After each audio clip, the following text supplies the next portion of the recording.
Hello and welcome to Sunday Run Day, the podcast. Fresh off my first marathon of the season, where I attempted to run my first ever sub 3 hour marathon. If you did tune in last week, you would have heard that I didn't quite make it. I did miss out by just a few minutes. But I had a lot of fun competing in the event. It was a great event, something I really enjoyed. It was a great weekend away from me and Clara, and also get to experience running a marathon is always fun for me and something I really enjoy doing. Unfortunately, didn't make my goal, but as I said, I had a lot of fun doing it. Now, because I've run my first marathon of the season, what I wanted to talk about in this episode was the reasons why I believe that everyone should run at least one marathon in their lifetime. Now, you might think I'm crazy by saying that and thinking that everyone should run at least one marathon. The percentage of people running a marathon are super low compared to the global population. It is actually only 1% of the population that has run a marathon. Around 1.1 million people a year attempt to run a marathon. And the reason why I think a lot of people should run a marathon, because I think it is very special. And I think that running a marathon itself is super special, but the journey to get there is also really special. Now, I'm going to touch on that later on in the podcast, and I'm going to give you my reasons why. But before I do that, I wanted to share a little bit about the history of the marathon. Now, for me, the history of the marathon is super interesting. For those who've already heard it, please bear with me. I know you might have heard all of this stuff before, but I do want to share a little bit about the history of the marathon. As I said, I think it's super interesting, and I think it's a really cool journey that they've been on of the history of the marathon. Now, the first marathon was actually taken part in the Athens Olympics in 1896. Now, it was inspired by the events of a Greek soldier who ran from a town called Marathon to Athens to deliver the news that the war was over.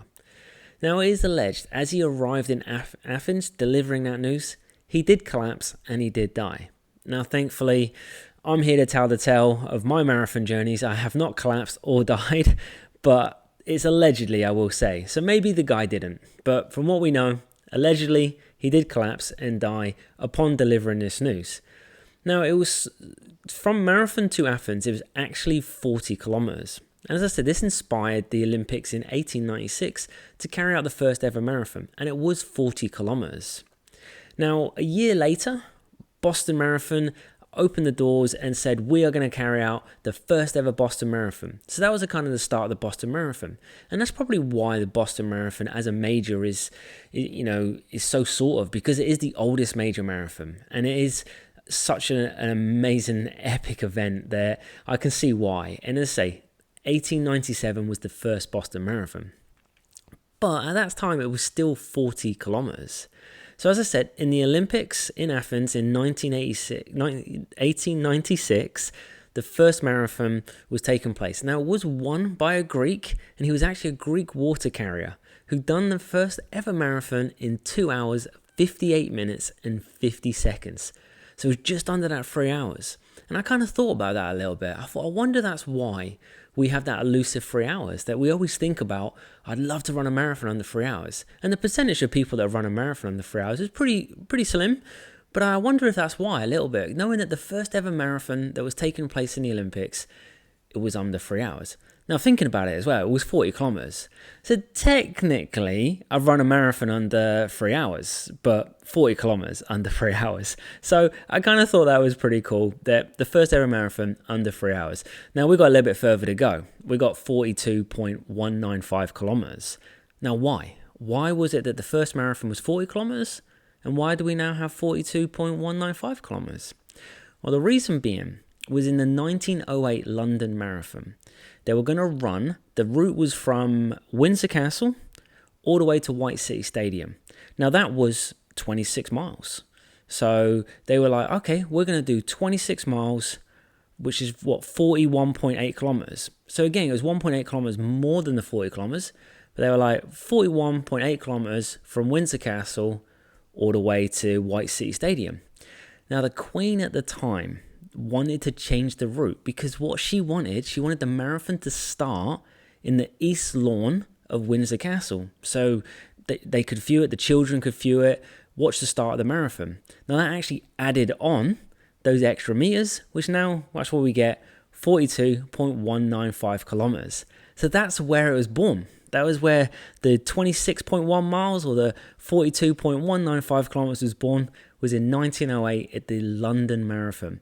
So again, pretty cool. I thought it was an amazing story, an amazing history of how we got to where we are for the marathon, and why is it that the marathon is such a popular distance, and so many people want to challenge themselves. And I kind of thought like the history does give you that. The history gives you a really good feel of that, in Athens all the way in 1896, the first ever marathon, to then the change in London there in 1908. So that's how we got it now. So that's where we're at with the 26.1 miles or the 42.195 kilometers. So a little bit of history there, and I really enjoyed that. I really thought it was a really cool bit of history from the marathon itself. But why do I think everyone should run a marathon? Like I've mentioned in the podcast before, I've had my struggles running a marathon. I've had some great marathons where I've really enjoyed. I've had some where maybe I haven't enjoyed so much. And I shared the story of some other people that have also carried out marathons. My wife Clara and Stuart as well, and my friend Josh. They all carried out marathons for different reasons. Now, the reason why I really think that a lot of people should try to run one marathon in their life is the actual unique learning experience you find during that marathon training as well. So it's not always just about the race. Now, I believe the race is the celebration. The race is the celebration of all the effort that you've put in, all your dedication, your determination, your motivation that you've put in over that time has got you to the start line. And I do believe the start line is probably the hardest part of the marathon. To get to the start line, your training is sometimes very intense and, made up of many long runs. But I think that's why you have that unique learning experience about yourself. Not only about running itself, but just about what you can achieve. And I think there's many times where I first started training for a marathon that you were kind of really learning about yourself, and you were learning about what you can actually achieve. There's many times when you think you can't do it, right? In life in general, something comes around and you think, I can't do that. And I think with running, it's a lot like that. You have those moments where you think, I can't do it. I can't go that one step more. I've got another 1 kilometer to do, or 2 kilometers, or whatever it might be. But then you realize during your training that you can do that. You can actually go further than you think you can. You can train harder, train better, whatever it might be. You can do that. And I think that's part of that learning experience of why you're training for a marathon. And I think as well, why we're training for a marathon, it really does add structure to our life. I think for myself and Clara, we structure our life very much around running and training. And we love that. But it's added structure in other aspects of our life. For example, my work in life, working a 9 to 5, in a sense, every day is different. I don't know what to expect from one day to the next. So in my job itself, even though I've structured in my time, it's not very structured in what happens. Anything can happen. One day I might be really busy in the morning, and next day it's not so busy in the morning. Maybe I've got a different aspect of my work to do in the morning, and all of a sudden it changes completely, and the next day is very different. But whereas I think when we are training for a marathon, I really think we can add that structure into our life, and we can add the structure into our runs. And yes, we do structure around that runs, but we know, for example, Sunday's a long run. Monday might be active recovery. Tuesday may be a short run or a strength class, and so on. And you kind of then build that structure. And I think that's a really cool thing about training for a marathon. It adds to your life as well with the structure, but also, as I say, that unique experience that you find out about yourself. So you find out what you can do, but also how you can structure your life. And then I also feel like a lot of it is when you're training for a marathon and you do go on some of those long runs, you can make big changes in your life for many reasons, because you realize, one is realizing what you can achieve. You actually realize that I can achieve this. And maybe when you think at work you were struggling, and all of a sudden things become more clearer because you're realizing you can do more. You can run that bit further. You can run that bit faster, whatever it might be. And you kind of then start thinking, I can make changes. And it does make a big change in your life. To start with, maybe you started wanting to get into running for health reasons. Now that alone is making big changes. You're improving your health. And then once you start really getting into running and you want to do more running and you enjoy it, you then start changing other aspects of that healthy lifestyle, whether it come from food, whether it come from being more active, even just going on for some more walks. So I feel like it really can make big changes to your life. Is it a health reason? Is it, to do with big decisions in your life? Sometimes being out there for a run, you are literally by yourself. You might have your headphones in, you might be listening to a podcast, you might be listening to some music, but you're by yourself. So your thoughts then can really sometimes overthink maybe, but your thoughts can really take over and you start really seeing some things clearer. And I think that all comes with training for a marathon, because you start really building up those distance runs. You start building up from maybe only doing 5Ks, 10Ks, and then all of a sudden you're having weeks that you're doing 20K, you're doing 25, you're doing 28s, and that time out there on the road actually is really refreshing sometimes. I personally find it refreshing. I find it great to be out there by myself sometimes, really in my own thoughts, thinking about many different things, and it definitely gives you clarity. Sometimes you have clarity on something. Maybe something at work has been really getting you down, and then as you're out there running, you've got plenty of time by yourself on some of these long runs, and it starts bringing that clarity around. So that's what I really find is part of the training for a marathon, and why I recommend it, because you do find out so much about yourself. And you find out how determined you can be, and also how dedicated you can be to something, because it's not every day we wake up motivated. Sometimes it's very difficult to either go to the gym or go for that run. Maybe the weather's not great and you think to yourself, do I want to do this today?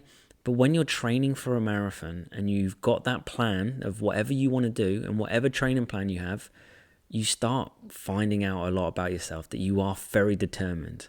And you are very motivated and also dedicated. Those are the three words I'll come back to, because I do believe that is a lot about that. We do motivate ourselves so much, whether it's motivating for myself to try and get a better time, whether it's motivating yourself to just be out there and complete a run or whatever distance it might be.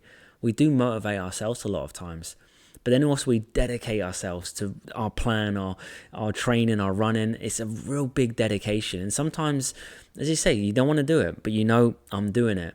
And then you're determined, all right? You're absolutely determination to keep going and going, I'm getting through this. I'm going to go out there, I'm going to run my 26K run. I'm going to run my 28K run, or whatever it might be. And you're determined to get there. It's incredible. It really is. And that's some of my reasons behind it. And I also think when you first want to get into a marathon run, I really do feel that training as well can really help you cope with stress. Like I mentioned, you're out there by yourself for quite a long time. And I think that can really help you cope with stress. You have a lot, like in general, the statistics show that there is fewer symptoms of depression on runners, because we have those moments where we're out there by ourselves and it sometimes frees our minds. And I think it does help you cope with stress.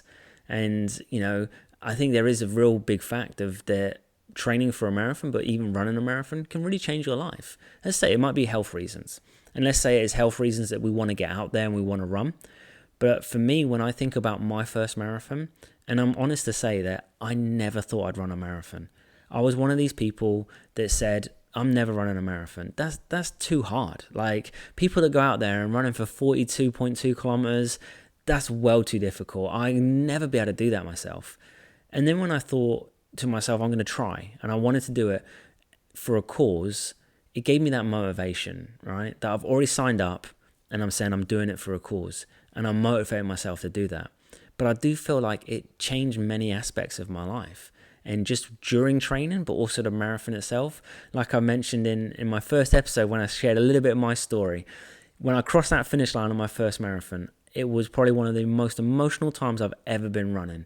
Everything just drained from me. And when I think back and I look back at that moment, I think how amazing that moment was. That it was that feeling of crossing the finish line.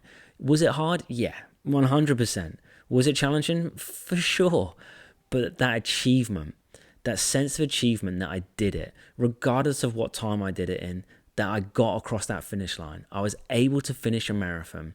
And I think that emotion of that it just took over me in that moment. But looking back, I think it was amazing to know that I achieved something that I set out for. I had my goal and I finished it.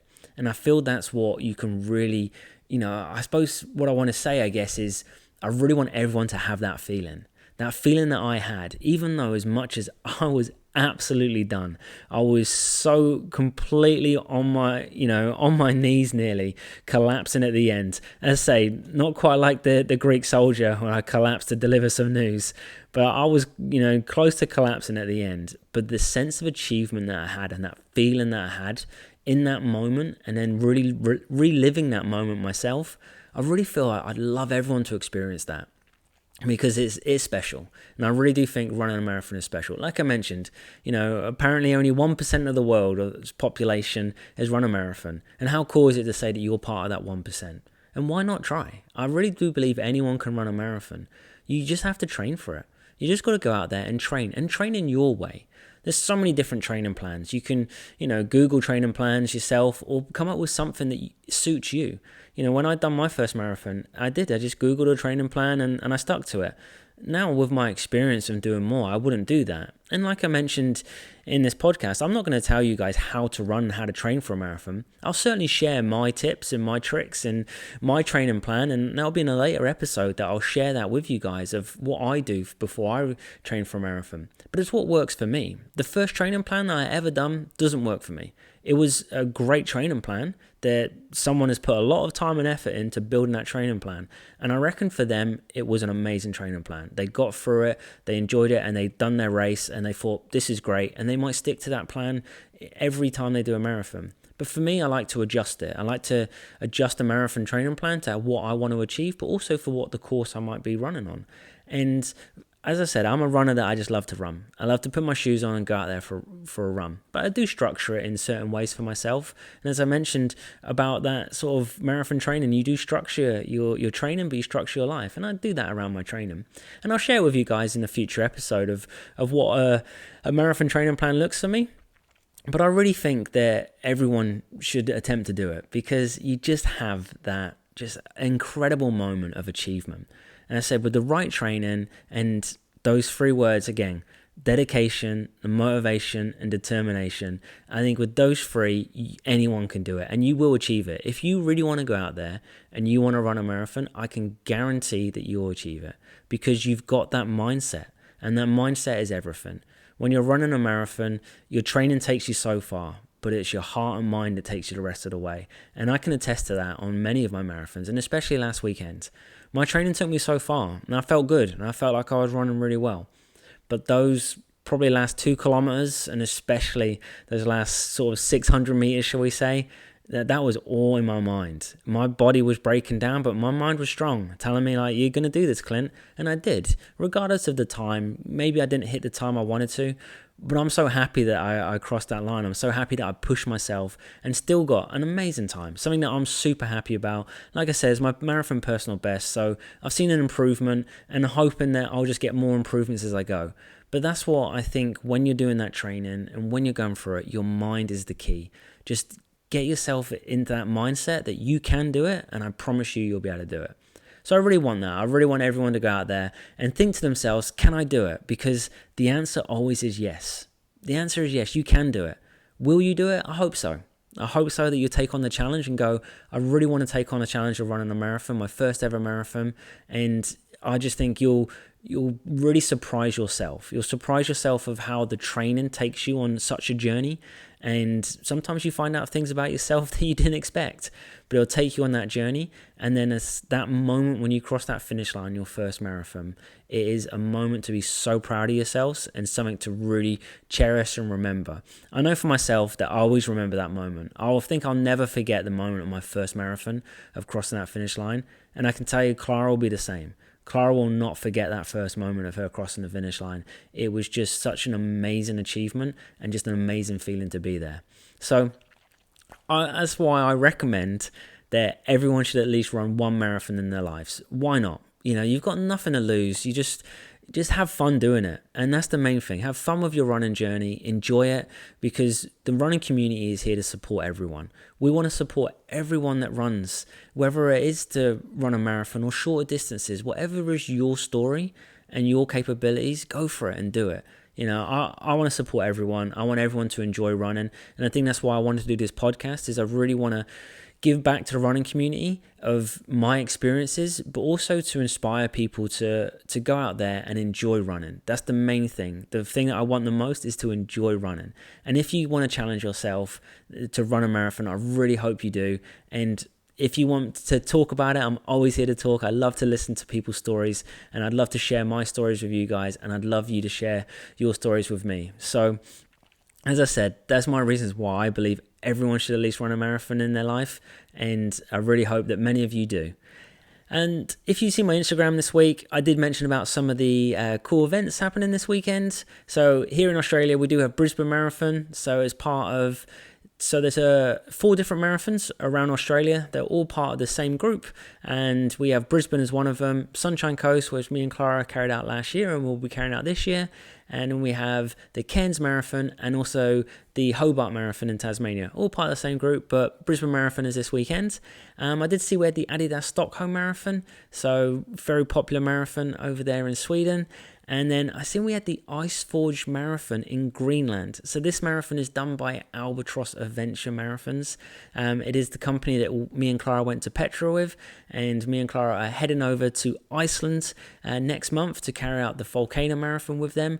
But yeah, this weekend is the Iceforge Marathon up in Greenland, the Midnight Marathon. So yeah, running in midnight is amazing, but it's not dark. It is sunshine over there in Greenland. So that's a really cool event. Definitely worth checking that out on social media. As a really cool event that Albatross put on there. So one that I'm sure everyone that's attending are going to have lots of fun. And the last one I put on there was the San Diego Rock and Roll Marathon. I was having a little look on the internet and I just seen a collect of people, so many people carrying out that, and it's part of the rock and roll series they have over there in the US, and San Diego's turn is up at the moment. So if you haven't already, check out the Instagram, just a post of just mentioning about these running events the weekend. And as always, please follow on Instagram, subscribe on YouTube, Spotify, Amazon, Apple Podcasts, wherever you listen. I really do appreciate everyone tuning in. I appreciate all your comments, and also please, message me about your story. I'd love to share some more stories on here. I know I've reached out to a couple of you, and I look forward to next week sharing a story with everyone.